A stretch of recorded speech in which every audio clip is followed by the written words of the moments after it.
I was standing in my front yard with plaster dust covering my work boots when the police cruiser pulled up to the curb.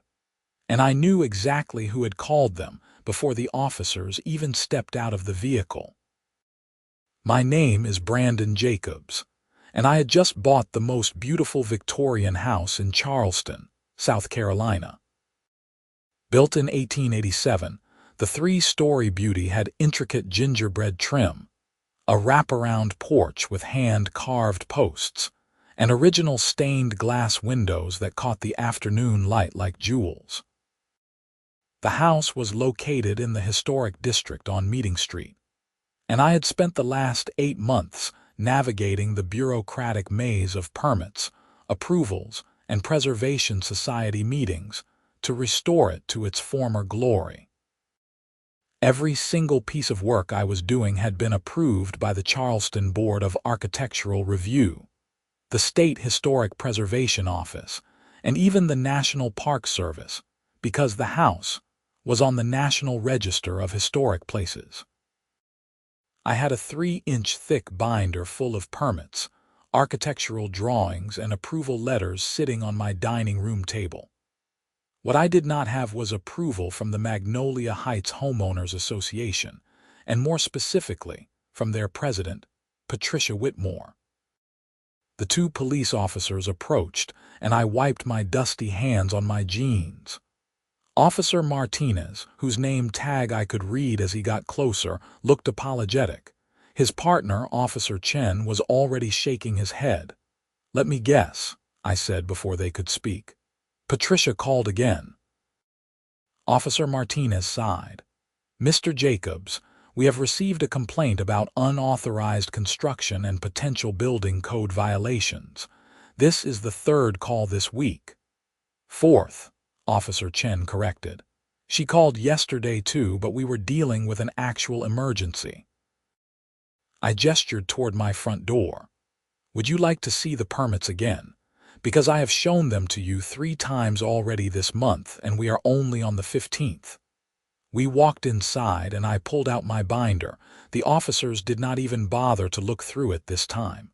They knew. Everyone knew. Patricia Whitmore had decided that my restoration project was somehow ruining the neighborhood, despite the fact that I was literally restoring a historic home to its original appearance using period-appropriate materials and techniques that had been approved by every relevant authority. "Look, Mr. Jacobs," Officer Martinez said, "we know you are doing everything by the book. The problem is that she keeps calling and we have to respond to every complaint. Is there any way you can talk to her? Maybe show her the permits?" "I have tried," I said, and I was not exaggerating. "She will not listen. Last week, I invited her over to see the architectural plans. She told me I was destroying the character of the neighborhood and that she would do whatever it took to stop me." Officer Chen wrote something in his notebook. "That sounds almost threatening." "Did she say anything else?" "She said the HOA would fine me into bankruptcy if I did not stop work immediately." I pulled out another folder. "Here are the letters. She has been sending them daily, $1,500 per day for unauthorized exterior modifications." Officer Martinez whistled. "That adds up fast. But you have the permits." "Exactly. The permits supersede HOA rules when it comes to historic preservation. It is state law in South Carolina. The HOA cannot prevent or penalize properly permitted restoration work on registered historic properties." After the officers left, I went back to work. My contractor, Mike Sullivan, was inside replacing rotted floor joists in the 2nd-floor hallway.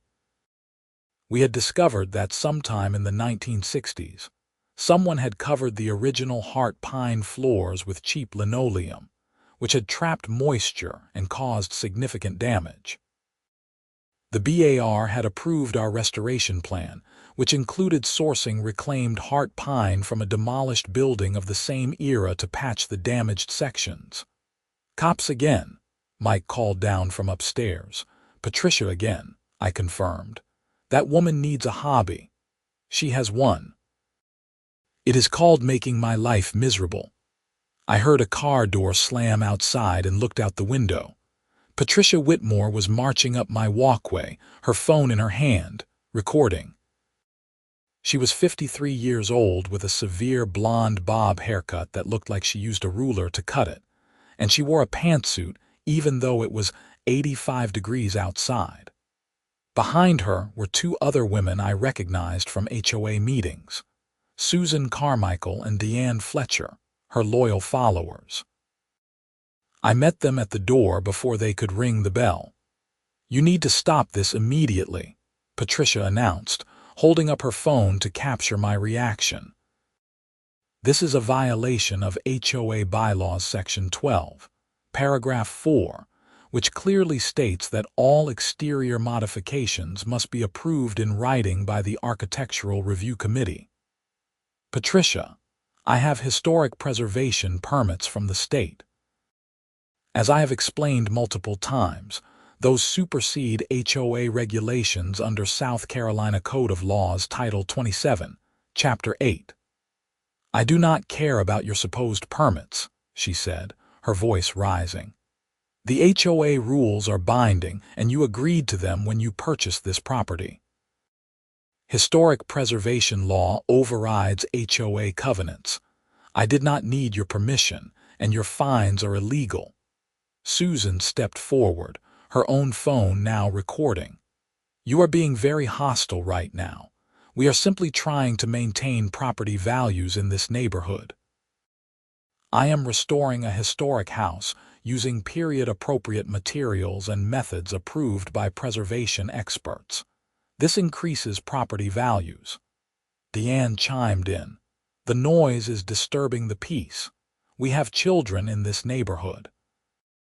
"Work hours are 7 a.m. to 6 p.m. on weekdays, which is within city ordinances," I replied. "And I gave everyone on the street written notice of the construction timeline 3 months ago."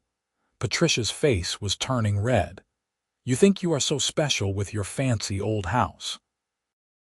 This neighborhood has rules, and you will follow them like everyone else, or we will take legal action." "You are welcome to try," I said calmly. "My lawyer has already prepared a response to your fine letters. You will be hearing from him shortly." After they left, I called my attorney, Robert Garrison. He had been handling the legal aspects of the purchase and restoration from the beginning. He listened to my recap of the confrontation and made a noise that was half laugh, half groan. "She is creating a paper trail that is going to cost her dearly," Robert said.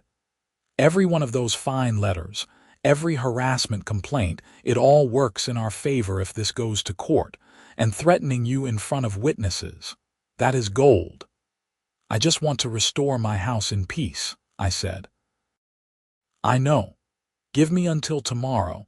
I will send a cease and desist letter to the HOA with citations to the relevant statutes. That should make them back off, at least temporarily." But it did not make them back off. If anything, it made things worse. The next morning, I woke up to find that someone had placed orange traffic cones all along my curb, blocking access for the delivery truck that was scheduled to bring the custom-milled replacement porch balusters. I moved the cones and the truck was able to unload, but when I went back inside, I saw Patricia standing across the street, filming the entire process. An hour later, code enforcement showed up. The inspector, a tired-looking man named Dave Wilson, had a clipboard and another complaint form. "HOA called," he said simply. "Of course they did. They are saying you are doing unpermitted electrical work. All my electrical work is being done by a licensed electrician, and every modification has been permitted and inspected." I pulled out yet another folder. "Here are the inspection reports. Everything passed." Dave barely glanced at them. "I figured. Listen, Mr. Jacobs, I am going to be straight with you. Patricia Whitmore calls our office about 6 times a week regarding various properties in this neighborhood. She is what we call a frequent filer. Most of her complaints are baseless, but we have to investigate every single one. It wastes our time and taxpayer money. Is there anything I can do? Document everything. Keep records of every interaction, every phone call, every letter. If this escalates to harassment charges, you will want evidence. He looked around at the work in progress. For what it is worth, you are doing a beautiful job on this place. My grandfather used to do plaster work in houses like this. You do not see this kind of craftsmanship anymore. Thank you. That means a lot. After Dave left, I spent the rest of the morning working with Mike to install the new balusters. Each one had been custom milled to match the original profile, which we had determined by carefully removing one of the few remaining intact balusters and using it as a template. The original balusters had been turned on a lathe in a specific pattern that was common in the 1880s, but had fallen out of fashion by the early 1900s. Finding someone who could replicate them had taken 3 months and cost a small fortune, but the result was worth it. The porch was starting to look exactly like it had in photographs from 1890. I was so focused on the work that I did not notice the delivery van pull up until the driver called out to me. Package for Brandon Jacobs. I signed for it and opened the envelope. Inside was a legal summons. The Magnolia Heights Homeowners Association was suing me for breach of contract, demanding that I cease all construction immediately and pay $75,000 in accumulated fines plus legal fees. I called Robert immediately. They actually filed suit, he said, sounding almost gleeful. Oh, this is going to be fun. Do not worry, Brandon. This is a nuisance suit, and it is going to backfire on them spectacularly. I will file our response and a countersuit for harassment and abuse of process. A countersuit? Absolutely. They are using the legal system to harass you, despite knowing that your work is legally permitted. That is actionable. Plus, we can seek damages for the stress and interference with your property rights. I will also request that the court order them to stop contacting you and to rescind all fines. How long will this take? A few months, probably. But in the meantime, you can continue your work. Their lawsuit has no merit, and any judge who looks at your permits will see that immediately. We will file for a preliminary injunction preventing them from interfering with your permitted work. The legal battle was now officially on, but I was not going to let it stop me from finishing the restoration. I had already invested too much time, money, and energy into this project. The house deserved to be restored properly, and I was going to see it through. Over the next few weeks, the harassment intensified. Patricia started filing noise complaints with the police department at least once a day. Officers Martinez and Chen became regular visitors to my property, and they stopped even pretending to take the complaints seriously. They would pull up, wave at me, write something on their clipboards and leave. We have to respond, but we do not have to cite you, Officer Martinez explained one afternoon. Every one of these calls goes in a report, though. Your lawyer might want copies for your case. I will let him know.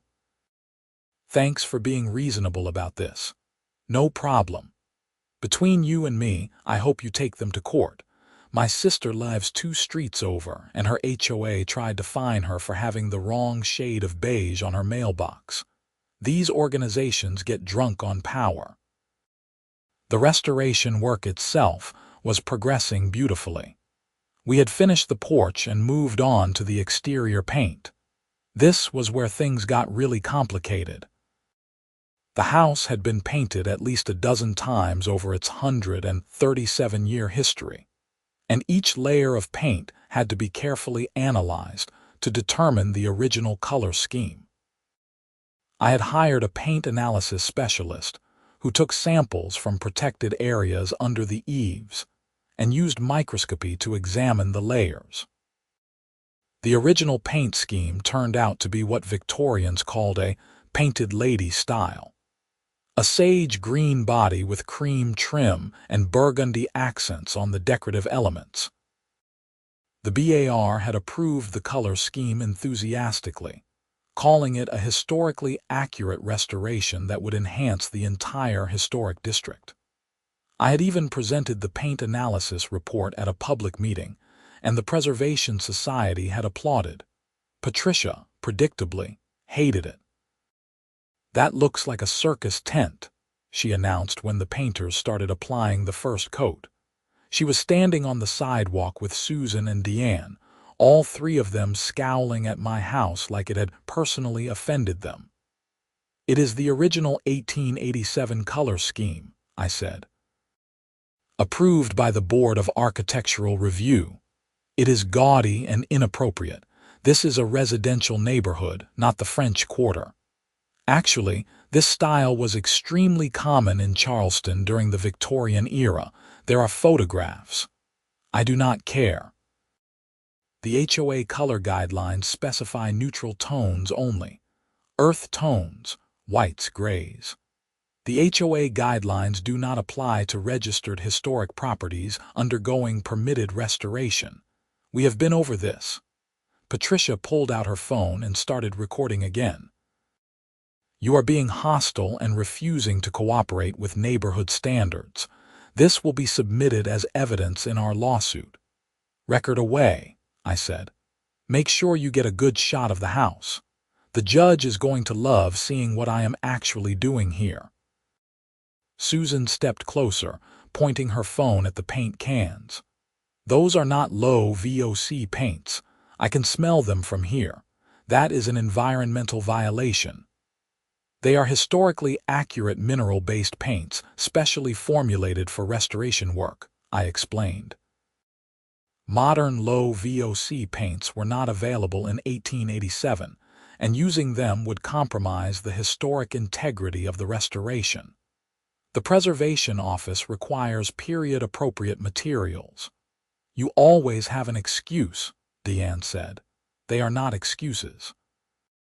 They are facts backed up by permits, regulations, and expert opinions." The three women stood there for another 10 minutes, recording and making comments before finally leaving. I went back inside and found Mike laughing. "You have the patience of a saint," he said. "I would have lost it weeks ago. Trust me, I am close, but Robert says every interaction helps our case. The more unreasonable they act, the better we look. Still, that woman is unhinged.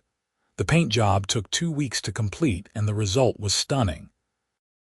The house looked exactly like something out of a Victorian postcard, with its 3 colors creating a visual hierarchy that emphasized the architectural details.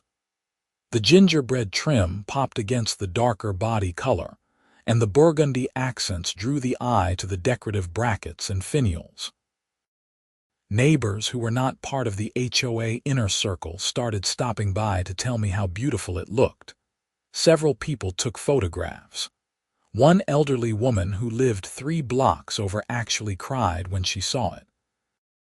"My grandmother lived in a house that looked just like this," she said, wiping her eyes. "It was torn down in the 70s to make room for a parking lot. Thank you for bringing this one back to life." Those moments made all the hassle worthwhile. This was why I had bought the house in the first place. I had grown up in Charleston, and I had watched too many historic buildings get demolished or inappropriately renovated. When this house came on the market, I knew it was my chance to save a piece of the city's architectural heritage. I had a background in architectural history and the financial means to do it right, so I did not hesitate. The lawsuit moved forward slowly, as lawsuits do. Robert filed our response and countersuit in early October, and the HOA's attorney filed a reply. We went through discovery, where both sides had to turn over documents. I handed over my complete set of permits, approvals, inspection reports, and correspondence with the various preservation agencies. The HOA turned over their bylaws, fine letters, and records of their board meetings where they had discussed my property. Robert called me after reviewing their documents, and he was laughing so hard he could barely speak. "You are not going to believe this," he said. In one of their board meeting minutes, Patricia actually wrote, and I quote, "We need to make an example of Mr. Jacobs to show other residents that the HOA rules cannot be circumvented, regardless of claimed legal exemptions." She admitted they know the law is on my side. Better than that. She admitted they are pursuing this case specifically to harass you, not because they think they will win. That is the definition of malicious prosecution. The judge is going to destroy them. When is the hearing? January 12th. We will have a preliminary hearing before that in December to argue for the injunction, but the main case is scheduled for mid-January. I continued working on the house. By November, we had finished the exterior and moved inside. The interior work was even more delicate than the exterior. The house had original plaster walls with decorative moldings, and much of it was cracked or damaged. We brought in a master plasterer named Anthony Russo who specialized in historic restoration. Anthony was 72 years old and had been doing plaster work since he was 16. He could replicate any molding profile by hand, and he treated the house like a sacred trust. "Houses like this, they do not make them anymore," he said, running his hand along a damaged cornice. "All this detail, it was done by hand. Every rosette, every bit of egg and dart molding, someone carved that. We owe it to them to preserve their work." We spent weeks carefully repairing the plasterwork, matching the original techniques and materials. Modern joint compound would not work. It dries too hard and cracks. We used traditional lime plaster mixed with horsehair for reinforcement, just like the original builders had done. The smell was unpleasant, but the results were perfect. The repaired sections were indistinguishable from the original work. Patricia continued her campaign. She filed complaints with the city about dust, noise, parking, and trash. None of them stuck because we were following every regulation. She sent letters to my neighbors encouraging them to complain about the disruption. Most of them ignored her, but a few joined her cause. I started getting nasty notes in my mailbox about being a nuisance and ruining the neighborhood. One morning in late November, I came out to find that someone had spray-painted "HOA Rules Matter" across my newly restored front porch. The sage green paint was ruined, and the message was scrawled in bright orange spray paint across 6 feet of carefully restored woodwork. I called the police immediately. This time, it was not Officers Martinez and Chen who responded, but a detective named Sarah Morrison. She took photographs, collected paint samples, and asked detailed questions about my ongoing conflict with the HOA. "You have any security cameras?" she asked. "I do now. I installed them last week after the cones incident, but they were not active yet. The system was supposed to go live this afternoon. Of course, that is always how it goes." She looked at the damage. "This is going to be expensive to repair, is it not? Several $1,000s. That is custom mixed historic paint, and we will have to strip and repaint the entire porch to match. You cannot just paint over spray paint on bare wood. I am going to be honest with you, Mr. Jacobs. Without video evidence, it is going to be hard to prove who did this. But I will talk to your HOA president and her associates. Sometimes just knowing we are investigating is enough to make people back off."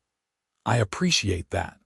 Detective Morrison left, and I called Mike and the painters. We spent the rest of the day assessing the damage. The spray paint had soaked into the wood grain, which meant we would have to sand it down and start over. It was devastating. 3 days of work ruined. That afternoon, Detective Morrison called me back.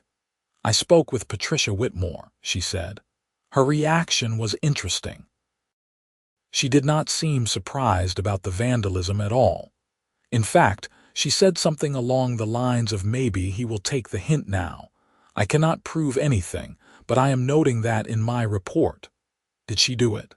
I doubt she personally spray-painted your porch. But she might know who did, or she might have encouraged it. Keep your cameras running, and if anything else happens, call me directly. She gave me her cell number. Robert was furious when I told him about the vandalism. That is it, he said. I am amending our countersuit to include intentional infliction of emotional distress and property damage. Even if we cannot prove she did it directly, her pattern of harassment created an environment where this kind of thing was inevitable. We can argue she is responsible. The December preliminary hearing was satisfying in a way I had not expected. We went before Judge Catherine Reynolds, a no-nonsense woman in her 60s who had a reputation for not tolerating frivolous lawsuits. The hearing was supposed to last an hour. It was over in 20 minutes. Robert presented my permits, the relevant state statutes, and examples of Patricia's harassment. The HOA's attorney, a nervous-looking man named Gerald Pritchard, tried to argue that HOA covenants were binding contracts that superseded state regulations. Judge Reynolds interrupted him mid-sentence. Counselor, are you seriously arguing that a homeowners association can override state historic preservation law? We are arguing that Mr. Jacobs agreed to the HOA rules when he purchased the property, Your Honor. And I am telling you that is not how the law works. State regulations supersede private covenants in this area. South Carolina Code Title 27, Chapter 8 is very clear on this point. What am I missing? Gerald flipped through his notes. Your Honor, the HOA has a right to maintain community standards. Not when those standards conflict with state law. Does the HOA dispute that Mr. Jacobs has obtained all necessary permits from the appropriate authorities? We believe those permits should not have been issued without HOA approval. Judge Reynolds removed her glasses and leaned forward. That is not what I asked. Does the HOA dispute that the permits exist and are valid? No, Your Honor. Then this case is frivolous. I am granting the injunction. The HOA is hereby ordered to cease all fines, penalties, and harassment of Mr. Jacobs regarding his permitted restoration work. Furthermore, I am ordering the HOA to rescind all previous fines and to refrain from any further legal action on this matter. If they violate this order, I will hold the board members in contempt. Do you understand, Counselor? Gerald looked like he wanted to sink through the floor. Yes, Your Honor. Good. We will reconvene for the main trial in January to address Mr. Jacobs's countersuit. I suggest your clients seriously consider settling, because from where I am sitting, they do not have a leg to stand on. Outside the courtroom, Robert was grinning. That went even better than I expected. Reynolds basically told them they are going to lose. What happens now? Now we wait for January. They might try to settle before then. If they are smart, they will offer to pay your legal fees and leave you alone. If they are stubborn, we will go to trial and I will eviscerate them. Patricia did not take the loss well. 2 days after the hearing, I received a letter from the HOA stating that I was no longer welcome at HOA meetings and that my input on neighborhood matters would not be considered. It was a petty move that meant nothing legally, but it showed how desperate she was to maintain some control. The holidays came, and work on the house paused for a few weeks. I spent Christmas with my family, showing them photographs of the restoration progress. My father, who had been skeptical about the project at first, admitted he was impressed. I did not think you could pull it off, he said. But that house looks incredible. You should be proud. I am. I just wish it did not come with so much drama. Anything worth doing has obstacles. You are handling it well. The new year brought fresh energy to the project. We started work on the interior mechanical systems, plumbing, electrical, and HVAC.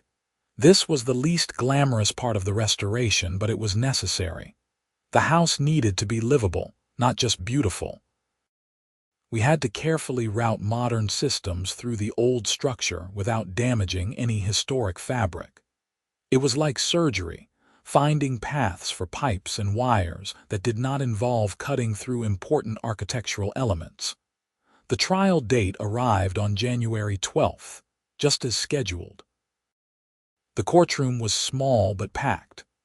Patricia was there with Susan and Deanne, all three of them looking grim. Several other HOA members had shown up to support them.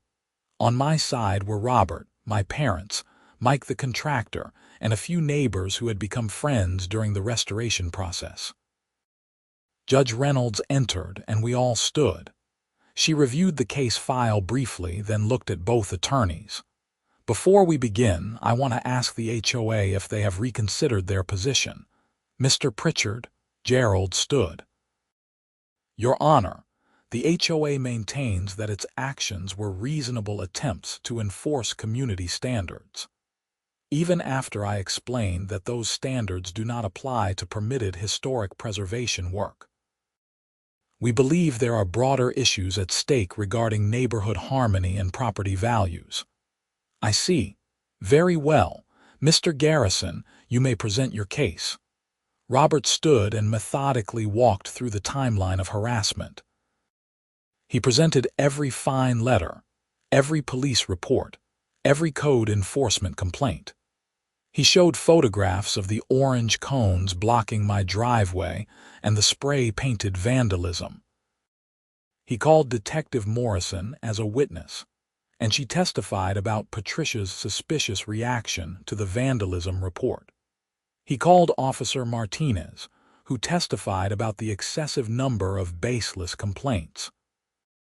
He called Dave Wilson from Code Enforcement, who testified that Patricia was a frequent filer whose complaints rarely had merit. Then Robert called me to the stand. I walked through my entire process of obtaining permits, working with the Preservation Office, and following every regulation. I described Patricia's threatening statements and her explicit admission that she knew the law was on my side but wanted to make an example of me. I showed the judge photographs of the finished exterior work, and she actually smiled. "That is beautiful work, Mr. Jacobs," she said. "You should be commended, not harassed." Gerald Cross examined me, but he had nothing. He tried to make it seem like I was being unreasonable by not seeking HOA approval, but every answer came back to the same point. I did not need their approval because state law said so. Then Robert called Patricia to the stand, and everything fell apart for the HOA. "Miss Whitmore, did you know that state historic preservation law supersedes HOA covenants?" Patricia hesitated. "I was told that by some people, but I did not believe it applied in this case." "Why not?" "Because our neighborhood has standards, and everyone needs to follow them. Even when the law says otherwise. The law should not override our community rules." Robert pulled out a document. "This is from your board meeting minutes dated September 23rd. You wrote, and I quote, 'We need to make an example of Mr. Jacobs to show other residents that the HOA rules cannot be circumvented, regardless of claimed legal exemptions.' What did you mean by that?" Patricia's face turned red. "I meant that we needed to enforce our rules consistently." "But you acknowledged his legal exemptions in that statement. You knew he had the law on his side. I thought our lawyers could find a way around it.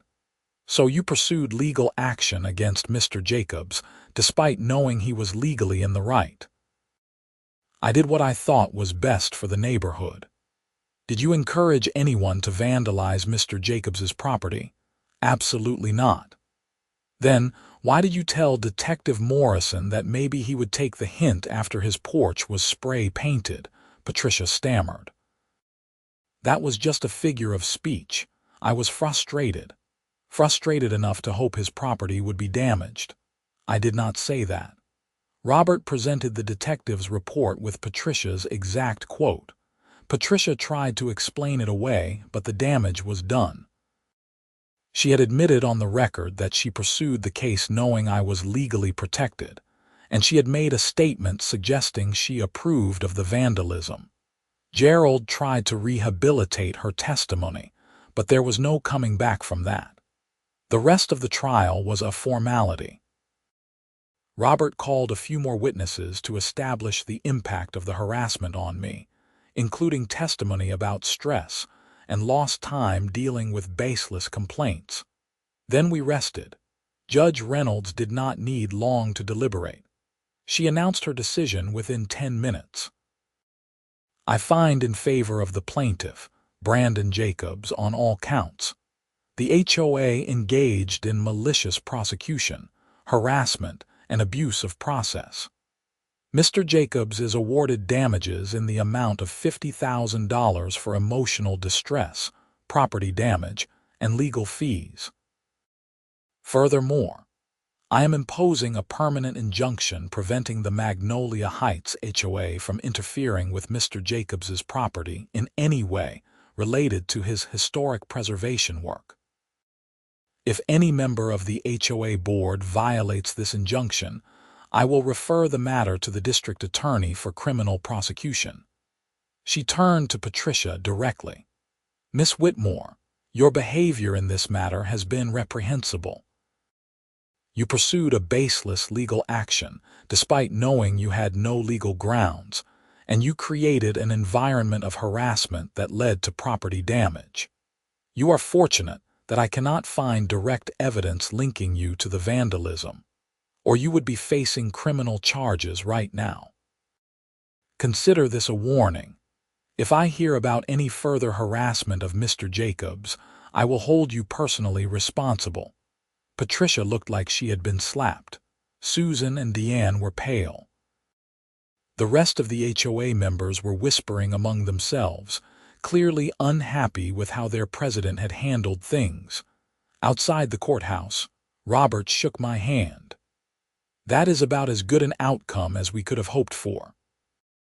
$50,000, a permanent injunction, and a judge who essentially called Patricia out for being a bully. Well done. I just want to finish my house in peace now. You should be able to. If she is smart, she will resign from the HOA board after this. And if she is not smart, the other homeowners will force her out. Nobody wants to be part of an HOA that just lost a $50,000 lawsuit. Robert was right. Within 2 weeks, I heard through neighborhood gossip that Patricia had resigned as HOA president. Apparently there had been a contentious emergency meeting where multiple homeowners had demanded her removal, citing the financial liability she had created. Susan and Deanne had also stepped down from the board. The new president was a retired architect named Harold Chen, who actually appreciated historic preservation and sent me a handwritten note apologizing for the previous board's behavior. With the legal drama finally behind me, I threw myself back into the restoration work. We finished the interior plaster repairs and moved on to the woodwork. The house had incredible original details: hand-carved mantels, ornate newel posts, picture rails, and built-in cabinets with curved glass doors. Everything needed to be carefully cleaned, repaired, and refinished. I hired a wood restoration specialist named Margaret Torres, who worked magic on the damaged elements. She could make a repair practically invisible, matching wood species and grain patterns so perfectly that even experts had trouble spotting her work. We spent 3 months going through every room, bringing the woodwork back to life. The stained glass windows were another major project. Several panes were cracked or missing, and the lead caming that held the glass pieces together had deteriorated. I found a stained glass artisan in Savannah who agreed to take on the restoration. She visited the house, carefully photographed and measured every window, then took the damaged panels to her studio. 4 months later, they came back fully restored, with new glass pieces hand-painted and fired to match the originals. When we reinstalled them, and the afternoon sun hit them just right, the effect was breathtaking. Colored lights splashed across the walls and floors in patterns of roses, lilies, and geometric designs.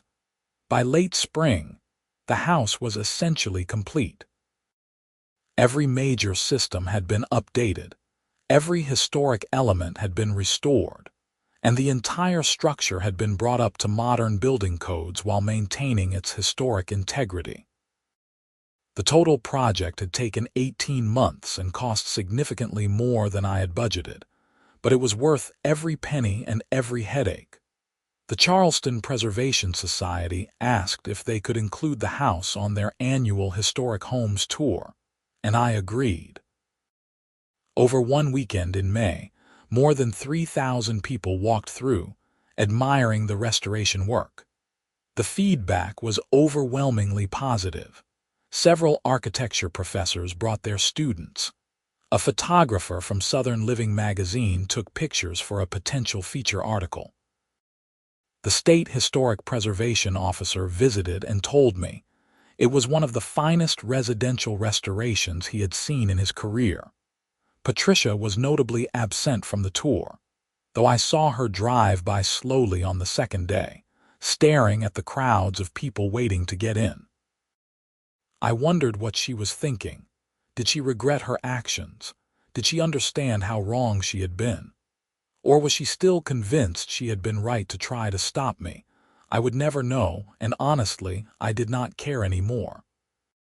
She had tried to break me, tried to force me to abandon a project that meant everything to me, and she had failed. The house stood as a testament to perseverance, to the importance of preserving history, and to the idea that sometimes you have to fight for what is right even when it is difficult. The HOA paid the $50,000 in damages as ordered, though I heard it required a special assessment on all homeowners in the neighborhood.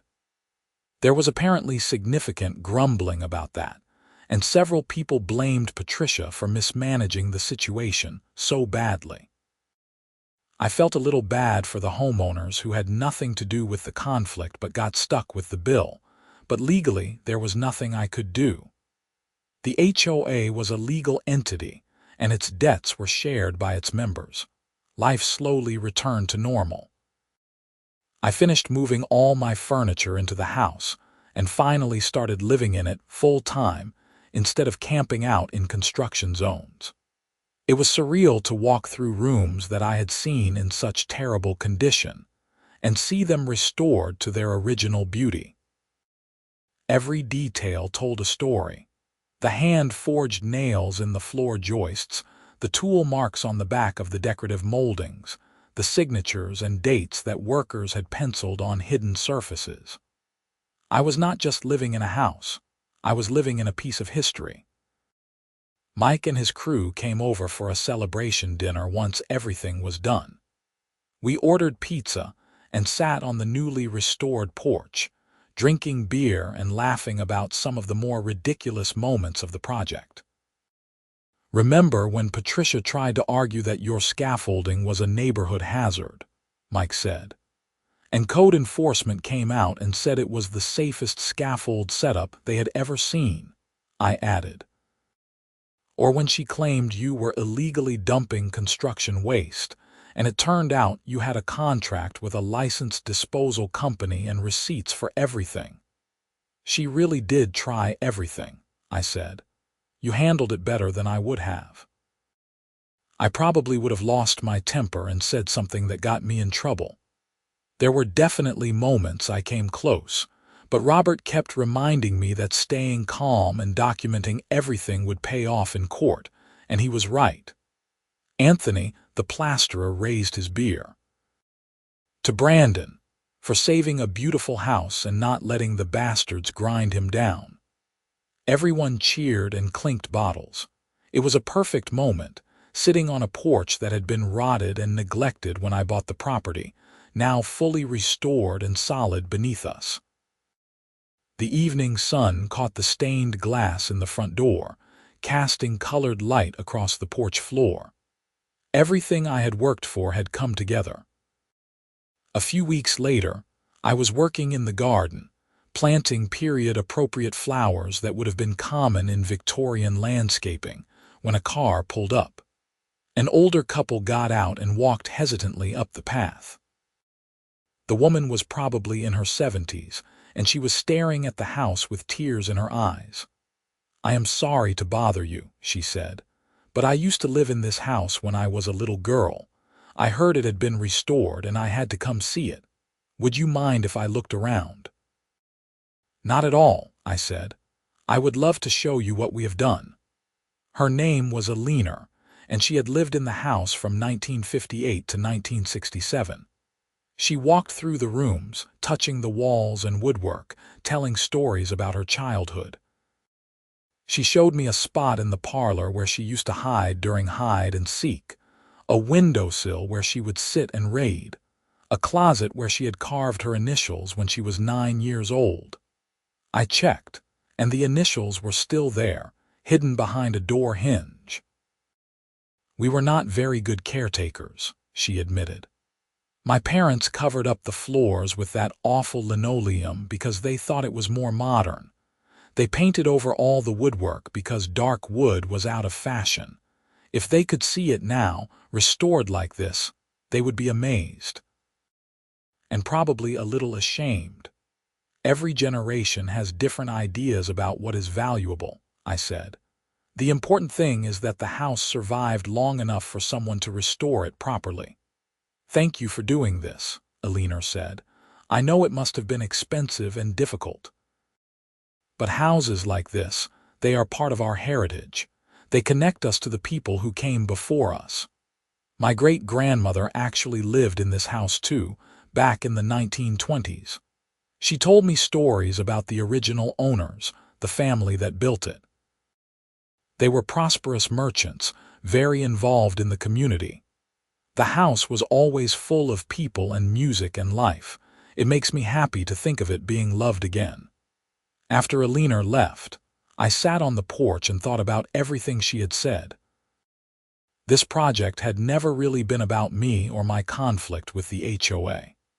It was about preserving something important, something that connected the past to the present and would hopefully extend into the future. Long after I was gone, this house would still be standing, and maybe someone else would care for it the way I had. That continuity, that connection across generations, was what made historic preservation meaningful.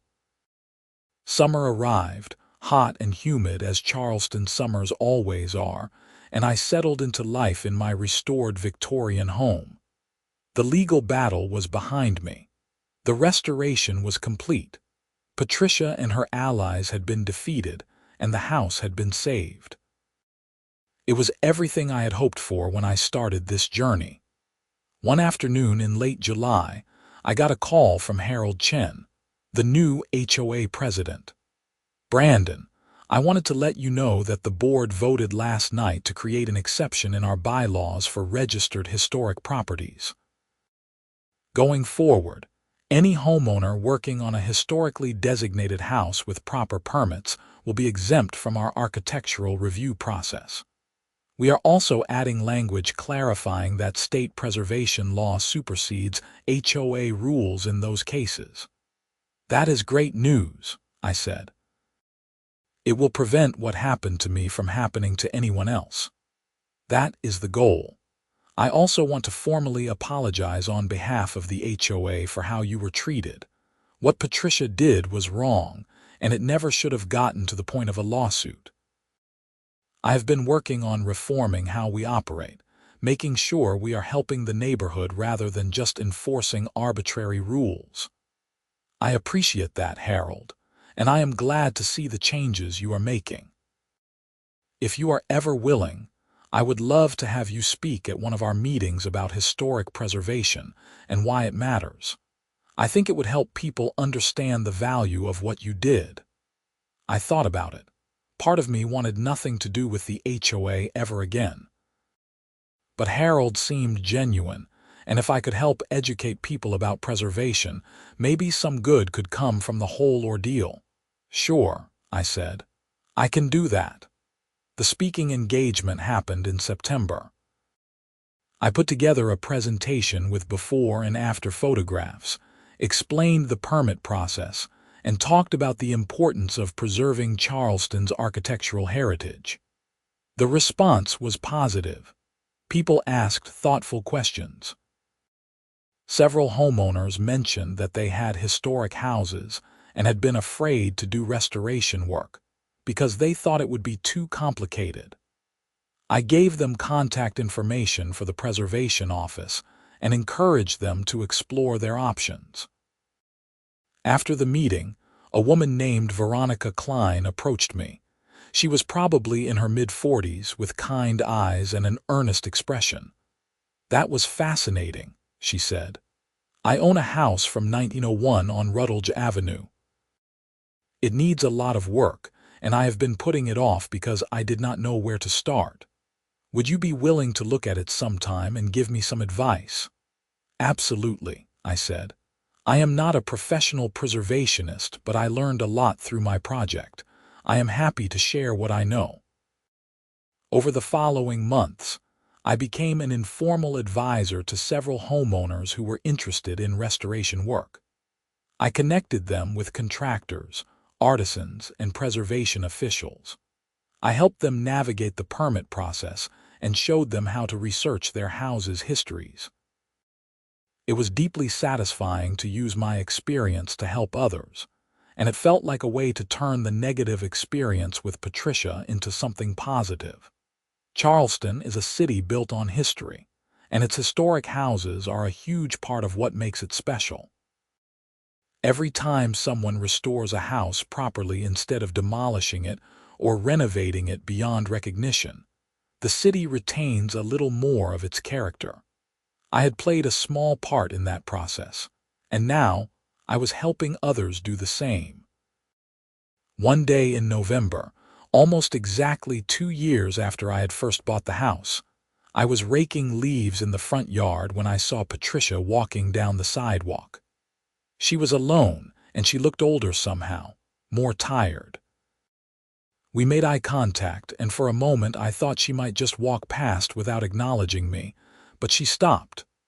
"Your house looks beautiful," she said quietly. "Thank you. I was wrong.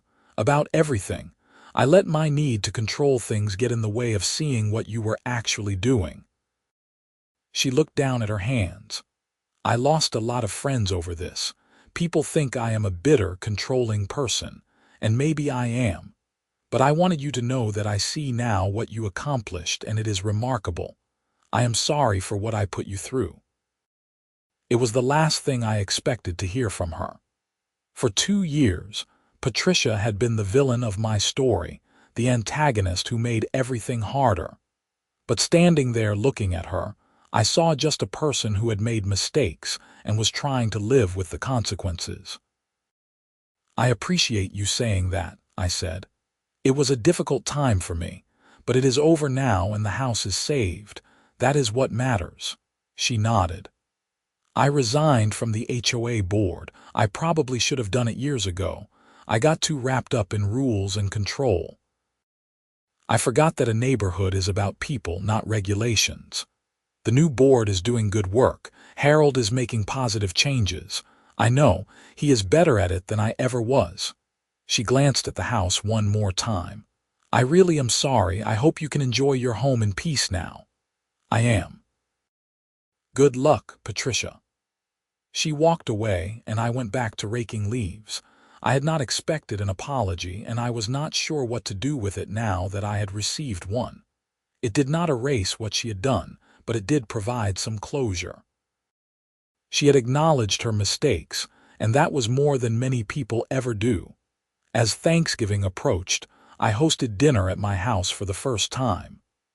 My parents came, along with my sister and her family, and a few close friends. We ate in the dining room with its restored plaster ceiling medallion and original chandelier. The stained glass windows caught the late afternoon light, and children ran through the halls laughing, just as children probably had 100 years ago. My father pulled me aside after dinner. "You did it, son. You took on a huge challenge, fought off some terrible opposition, and you succeeded. I am proud of you." "Thanks, Dad. There were times I was not sure I would make it through." "The things worth doing are never easy, but look at what you have created. This house will be here long after we are all gone, and it will be here because you fought for it." He was right. That was the legacy of the project, the reason all the stress and conflict and expense had been worthwhile. I had saved a piece of history. I had preserved something beautiful and important. And I had proven that standing up for what is right, even when it is difficult, can lead to victory. The years that followed were peaceful. I continued to live in and maintain my Victorian home, making small improvements and repairs as needed. I became known in Charleston preservation circles as someone who had done an exemplary restoration, and I occasionally got calls from preservation organizations asking me to speak or consult on other projects. The house itself became something of a local landmark. People would walk by specifically to see it, and tour guides started including it on their routes through the historic district. I always made sure to be available during the annual Homes tour, and I never tired of sharing the story of the restoration. The Magnolia Heights HOA, under Harold's leadership, transformed into a more reasonable organization. They still had rules, but they were sensible ones focused on genuine community needs rather than arbitrary control. Several other homeowners in the neighborhood undertook restoration projects on their historic houses, and the whole area became more attractive as a result. Property values actually increased, which was ironic considering Patricia had claimed my project would harm values. I never saw Patricia again after that day when she apologized. I heard through the neighborhood grapevine that she moved away, selling her house and leaving Charleston altogether. I hope she found peace wherever she went, that she learned from her mistakes and became a better person. But mostly I just did not think about her. She had been an obstacle I had to overcome, and now she was part of the past. The restoration of my house taught me many things. I learned about historic architecture, about the permitting process, about how to work with contractors and artisans. But more importantly, I learned about perseverance. I learned that doing the right thing often requires fighting for it. I learned that bullies, even ones with official titles and legal authority, can be defeated if you stand your ground and refuse to be intimidated. I learned that the legal system, for all its flaws, does eventually protect people who are in the right. Most of all, I learned that some things are worth fighting for. Historic preservation is not just about old buildings. It is about maintaining connections to the past, about honoring the people who came before us, about preserving beauty and craftsmanship in a world that often values convenience over quality. My house was more than just a place to live. It was a piece of art, a historical document, and a testament to the skills of long-dead craftsmen who built something meant to last. Every time I walked through my front door and saw the original stained glass casting colored light across the entry hall, every time I ran my hand along the carved newel post at the base of the stairs, every time I looked up at the intricate plaster ceiling medallions, I was reminded of why I had fought so hard. These details, these beautiful elements of 19th century craftsmanship, had almost been lost. But they had been saved, and they would continue to exist for future generations to appreciate. The legal victory over the HOA was satisfying, but it was not the most important outcome of the whole experience. The most important outcome was the house itself, restored to its former glory, standing proud on Meeting Street as it had for over a century. That was the real victory. That was what made everything worthwhile, On quiet evenings, I would sit on my front porch and watch the sun set, just as the original owners probably had done in the 1890s. The neighborhood would grow quiet, the tourists would thin out, and it would be just me and my house and the weight of history all around. In those moments, I felt deeply connected to something larger than myself, something that transcended the petty conflicts and daily stresses of modern life. I had saved a piece of Charleston's architectural heritage. I had stood up to bullying and harassment and had prevailed. I had turned a derelict, damaged house into a showcase of restoration craftsmanship.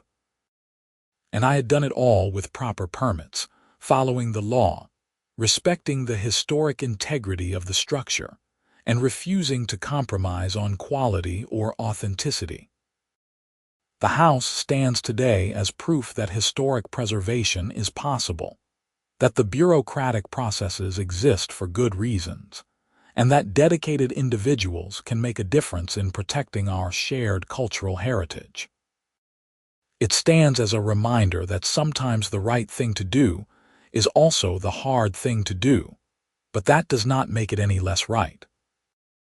And it stands as a beautiful, livable piece of Victorian architecture, carefully restored to honor the craftsmen who built it and the generations who lived in it, ready to serve future generations while maintaining its connections to the past. That is the true meaning of historic preservation, and that is why I fought so hard to make it happen. The story of my restoration project, complete with its legal battles and eventual triumph, became part of the house's history, just another chapter in its long existence. Future owners would inherit not just the restored structure, but also the story of how it was saved from neglect and protected from those who did not understand its value. That story, like the house itself, would endure.